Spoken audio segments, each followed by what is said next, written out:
ప్రభు నామానికి మహిమ కలుగును గాక. మనం బైబిల్ గ్రంథంలో చూస్తే ఆశీర్వాదం అనే దాని గురించి మనం స్పష్టంగా ఆలోచించినట్లయితే, మరి ఈ దినాలు అనేక మంది ఆశీర్వాదం అంటే డబ్బులు కలిగి ఉంటాం, ఆస్తి ఐశ్వర్యం కలిగి ఉంటాం, ఆశీర్వాదం అని బోధ చేస్తూ ఉన్నారు. మరి బైబిల్ గ్రంథాలు మనం చూస్తే యాకోబు గొప్ప సంపదతో, గొప్ప సమృద్ధితో తన సిరియా నుండి తిరిగి వెళ్తూ ప్రభువుని అడుగుతాడు. ప్రభువా, నువ్వు నన్ను ఆశీర్వదిస్తేనే కానీ నేను విడిచిపెట్టను అంటాడు. ఇప్పుడు ప్రభు అడుగుతాడు, నీ పేరు చెప్పమన్నప్పుడు ఆయన నేను మోసగాడని ఒప్పుకున్నాడు.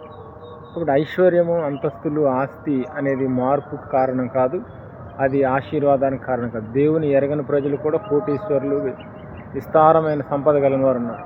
ఇప్పుడు బైబిల్ గ్రంథంలో ఆస్తి ఉన్నవారు ఉన్నారు, ఆస్తి లేని వారు ఉన్నారు.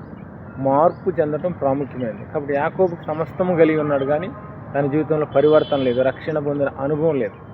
కాబట్టి మారు మనసు అనేది ప్రాముఖ్యమైంది. డబ్బులుంటే మార్పు చెందినట్లు కాదు, డబ్బులుంటేనే ఆశీర్వదించినట్లు కాదు. మార్పు అనేది క్రియల్లో కనిపించాలి. ఇప్పుడు మారు మనసుకు ఆశీర్వాదానికి సంబంధం లేదు, మారు మనసు పొందడానికి ఐశ్వర్యానికి సంబంధం లేదు. మార్పు అనేది దేవుని దగ్గరికి వెళ్ళి ఒప్పుకొని దిద్దుకోవటం ద్వారానే జరుగుతుంది.